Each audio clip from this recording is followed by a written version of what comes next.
These sessions are based on the book The Messiah Codes Unsealed.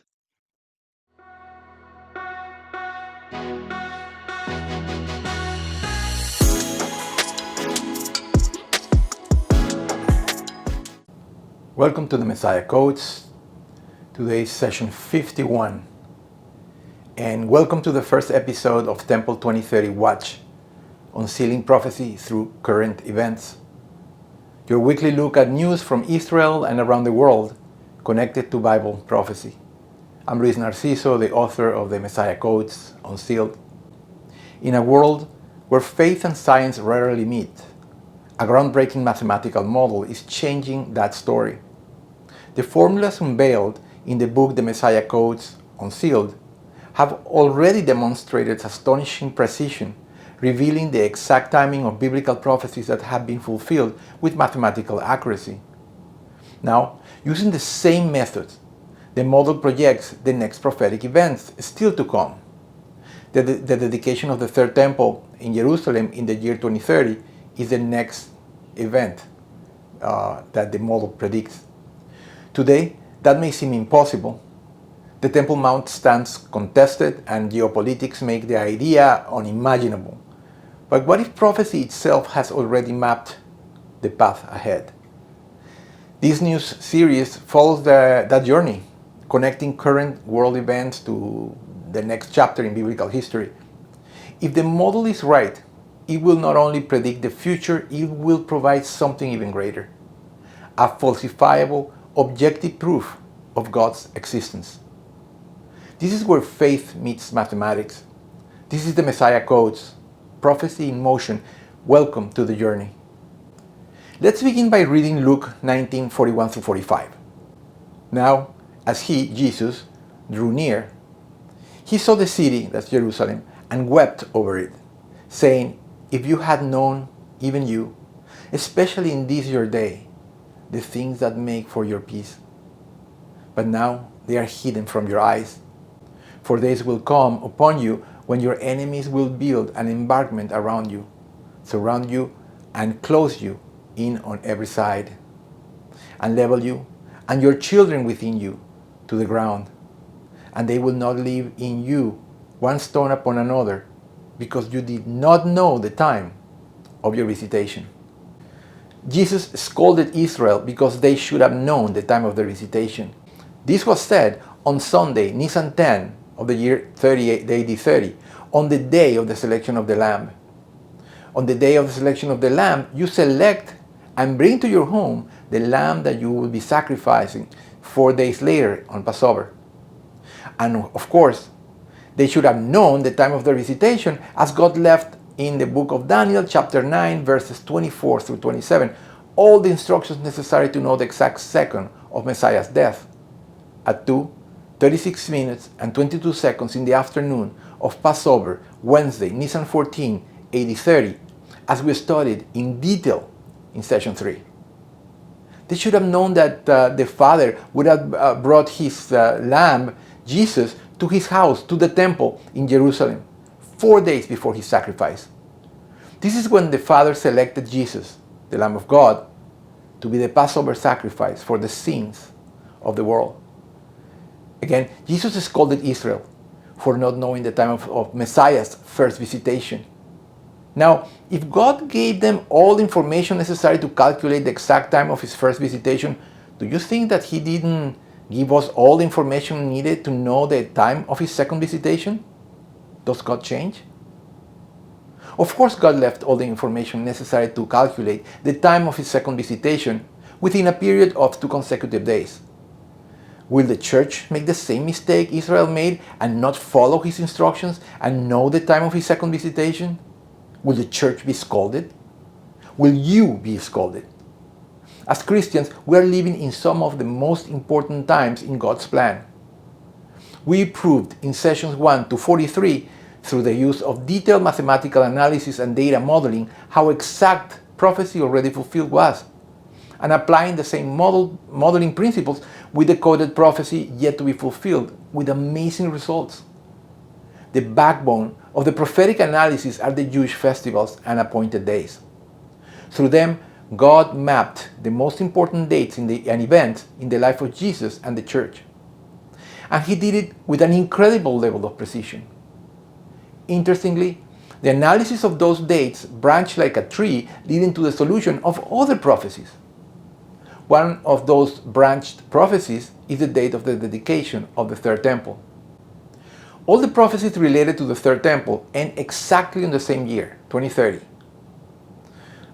On sessions 8 through 11, we studied those prophecies, and in the book, The Messiah Codes Unsealed, we studied them in more detail. So, like good scientists, we will test the model and follow the events that might lead to the Third Temple being dedicated in 2030.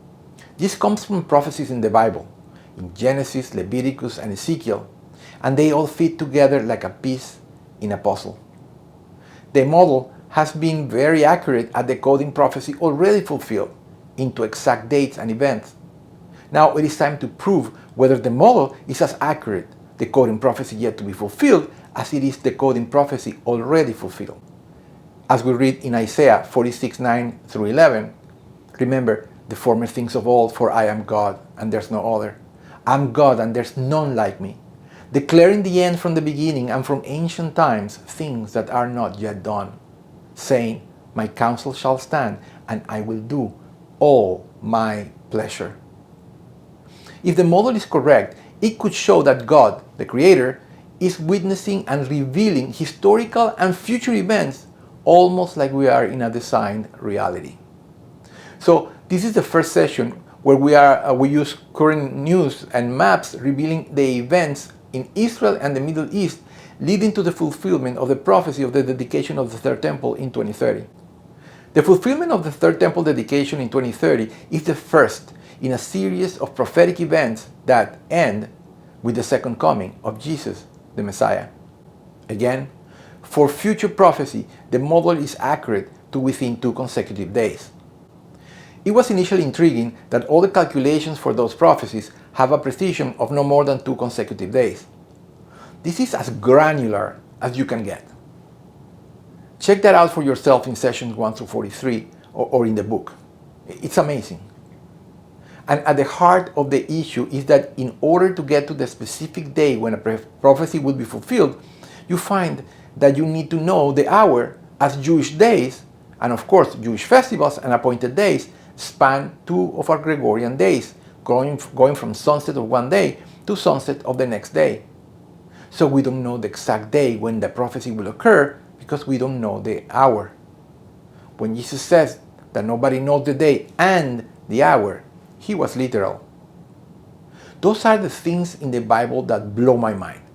Remember that when Jesus said in Matthew 24, verse 36, but of that day and hour no one knows, but not even the angels of heaven, but my Father only.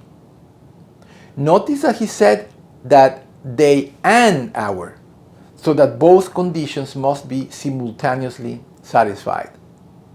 So not knowing the day because we don't know the hour perfectly satisfies both conditions.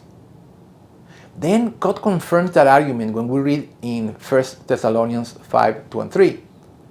For you yourselves know perfectly that the day of the Lord so comes as a thief in the night. For when they say peace and safety, then sudden destruction comes upon them, as labor pains upon a pregnant woman, as they shall not escape.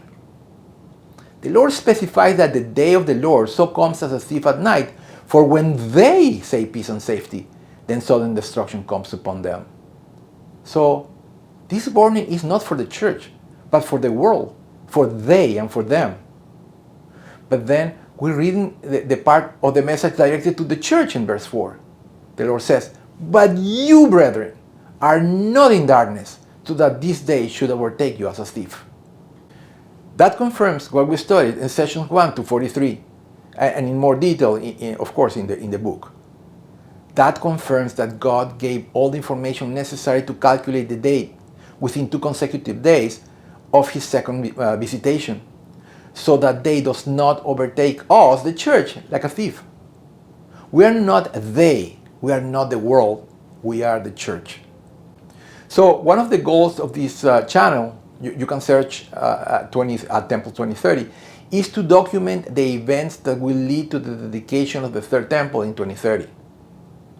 For how will we get from here to there, from today to the dedication of the third temple in 2030, I propose three scenarios. Again, scenario one, the Dome of the Rock and the Al-Aqsa Mosque, which are on top of the Temple Mount, are destroyed for any of a multitude of reasons, and the Jews don't allow the Muslims to rebuild them, but forcibly build the third temple on top of the ruins of those structures. This scenario is very unlikely. Scenario two, the third temple is built on a place other than the currently recognized Temple Mount. The location of the Temple Mount is very well preserved. It's where the first and second temples were built. It's the place where Emperor Hadrian built the Temple of Jupiter about 50 years after the destruction of the second temple. And it's where finally the Umayyad Caliph Abd al-Malik built the Dome of the Rock, preserving its location. And it's the place where the Temple Institute says the third temple must be built. So it's very unlikely that the third temple is going to be built anywhere else, other than the accepted position of the Temple Mount. Right? Then we have scenario three. The Jews are invited by Sunni Arabs to build a temple somewhere on the Temple Mount. The conclusion of the model is that the Sunnis would allow the construction of the third temple on the Temple Mount as a humanitarian act, as a response to a tragic attack against Israel, likely with a weapon of mass destruction, such as a tactical nuke, by an extremist Islamic group like a Sunni extremist group, right? There are two versions of scenario three. Version A, the attack on Israel happens under the normal tensions in the region. Version B, the attack on Israel happens during a peaceful, quote-unquote, invasion of the Golan Heights by an international coalition of the willing, led by Syria, and supported by the UN and the signatories of the Astana format, namely Russia, Turkey, and Iran, with the goal of returning to Syria the oil-rich reserves found in the Golan Heights. This week, we will catch up with recent news. We've seen changes in Syria's leadership, tensions over the Golan Heights, oil deals, and growing threats from extremists. Could Syria's new president, who has family ties to the Golan Heights, push for getting that land backed peacefully? Let's break it down step by step and connect it to prophecy. These aren't random stories, they might be signs of God's plan unfolding. Let's begin with our first story, right? By understanding the recent fall of Bashar al-Assad, the former president of Syria, and the rise to power in Syria of Ahmed al-Sharaa. On December 8, 2024, the Assad regime collapsed following a rapid opposition offensive, marking the end of over 50 years of the Assad family rule in Syria. The offensive was spearheaded by the Islamist rebel group Hayat Tahrir al-Sham, HTS for short, together with other opposition forces. President Assad reportedly fled Damascus amid the collapse of the regime's control. Assad's fall opened a power vacuum and set off a complex transition phase in Syria, with major internal and external implications. Ahmed al-Sharaa was the leader of HTS, and following the regime's collapse, he emerged as the de facto authority in Syria from early December 2024. On January 29, 2025, during the Victory Conference in Damascus, al-Sharaa was formally appointed president of Syria for the transitional period. It's likely that the transitional period would last many years. His government immediately began sweeping institutional changes: suspension of the 2012 constitution, dissolution of the old parliament, restructuring of the security apparatus, and announcement of a transition process planned for several years. Al-Sharaa has publicly pledged inclusivity, like minority rights and national dialogue, but the transition remains fragile, with many challenges: the economy, reconstruction, militias, sectarian issues, etc. Let's look closer at our second story, Ahmed al-Sharaa new role in Syria isn't random. It's rather prophetic. Born in 1982, during the Golan Heights in Israeli control, he has family connections to the area, which makes his leadership interested in border issues. Recently, PBS NewsHour ran an interview where he talked about building a new Syria without its bad past. And he met with US General David Petraeus, who interestingly arrested him years ago in Iraq. From sources like Congress.gov and Arab Center in DC, al-Sharaa's UN speech recently focused on rebuilding with help from nearby countries. But an October 9th article in the publication The Conversation warns of challenges in deals between Israel and Syria. Israel wants a safe zone in southern Syria without weapons. And this week, the UN renewed its commitment to keep peacekeepers in the purple zone according to the UN Security Council report.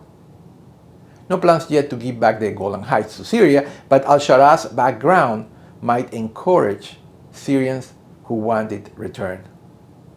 My thoughts are in these scenarios, this could lead to a peaceful push backed by the UN to reclaim the Golan Heights for its oil, right? The Bible in Deuteronomy 33:24 blesses northern Israel with plenty of oil. And Ezekiel 38 talks about invaders from the north coming for riches. If things heat up by 2027, 2028, as our model suggests, it might spark extreme reactions, such as an extremist attack with a weapon of mass destruction on Israel, causing Sunni leaders to make a humanitarian gesture toward Israel, like allowing space for the temple in Temple Mount. Keep an eye on UN talks. They show how events connect with prophecy. Let's go to our second story, oil dynamics and geopolitics shifts. Let's talk about the resources that might be driving these changes. Oil is often at the heart of international tensions. A recent report from Rojava Networks, a network of independent journalists in northern Syria, explains a new agreement between Syria's government and the SDF, that is the Syrian Democratic Forces, a mix of Kurdish and other fighters, backed by the US. In this deal, Syria gets control of most of the oil from the Deir ez-Zor, a key oil area, without any payments. They will take control of about 90% of the oil production. This is basically a handover from the Kurds. Why no extra payments? It's a verbal understanding to integrate the Syrian Democratic Forces controlled area into the national economy. Syria needs the revenue badly. Oil could bring in billions if ramped up correctly, and the SDF wants legitimacy and US support to avoid Turkish attacks. Production is low, now is low, down from pre-war levels due to theft and old equipment. But the government hopes to boost it to 80,000 plus barrels per day. But in exchange, the Kurds keep control of Hasakah, that's another area of oil production. Unlike the Deir ez-Zor oil fields, the SDF retains full control over the Hasakah fields. This is a compromise. The Kurds aren't handing over everything at once. Talks on decentralization, in other words, giving Kurds more local power, didn't fully resolve, so Hasakah stays under SDF autonomy for now. A broader deal in March 2025 integrated some SDF forces into state institutions, but oil control remains a sticking point. The Golan Heights oil reserves are still undeveloped because of politics, as noted in the publication Atomic Insights, a long-running blog which discusses many energy-related topics. In my analysis, this fits our version B scenario where oil pulls in a group like the signatories of the Astana format, again Russia, Turkey, and Iran, from Ezekiel's Rosh, Togarma, and Persia, in support of Syria's effort to recover, quote-unquote, the Golan Heights. If in the middle of the recovery of the Golan Heights a radical attack from extremely Sunni jihadists happens, it could embarrass Sunni countries like Jordan and Saudi Arabia, leading them to offer space for the temple on the Temple Mount, somewhere on the Temple Mount, as a kind act toward the Jews. Oil is like God's hook in Ezekiel 38:4. Oil is what will be drawing nations toward the invasion of the Golan Heights, a clear sign pointing to 2030. In our third story, we review extremist threat and Sunni fractures. We have troubling news from extremist factions. Activity on X recently spiked with videos from Saraya Ansar al-Sunnah, a Sunni Islamist militant group active in Syria and Lebanon, threatening car bombs against Alawites. Those are a religious group that's a branch of the Shia Islam that was a key to Syria's old government under Assad. Assad was an Alawite. They also target Christians and schools in many areas in Syria. Groups like the Syria Justice Archive and Global Catalytic Ministries, a Christian group, shared clips showing militants vowing to spread from Emirate of Homs, that's in the north of Syria, to Jerusalem, using tactics like those horrible tactics used by ISIS. Since the October 7, 2023 attack against Israel, the Times of Israel and Middle East Eye connect recent threats from some groups to growing talks about the Third Temple. Some Israeli groups are pushing ideas, and experts say the rules currently observed at the Al-Aqsa Mosque might be shifting. Remember that the Temple Mount is managed by a Jordan Waqf, an Islamic organization overseeing the site. Jordan has protested these changes, but now more Jews are visiting the Mount, about 15% more than last year. In my view, our scenario analysis says Sunni radicals like ISIS or Al-Qaeda, or even Hamas leftovers, might seek revenge for the war in Gaza with a big attack during a time of chaos. This could make moderate Sunnis in Jordan and Saudi Arabia feel ashamed, leading to a humanitarian gesture like letting Israel build on the Temple Mount. It also ties to Isaiah 17's prophecy about Damascus being ruined amid threats from the north. Let's pray for those at risk. Wrapping up this pilot session, friends, these stories, Syria's leaders with Golan Heights ties, oil deals, extremist threats, aren't coincidences. They are connected signs toward 2030. If the temple is dedicated then, it's evidence of God's guiding hand. Stay alert, pray for Israel, and join us every week for more. Subscribe to the YouTube channel at Temple 2030 or wherever you are watching this video. If you want detailed analysis of past as well as coming prophetic events, get the Messiah Codes Unsealed. It's very detailed. You can get it on Amazon. Watch for the signs. Temple 2030 is approaching. Share your thoughts in the comments. Until next week, shalom and God bless.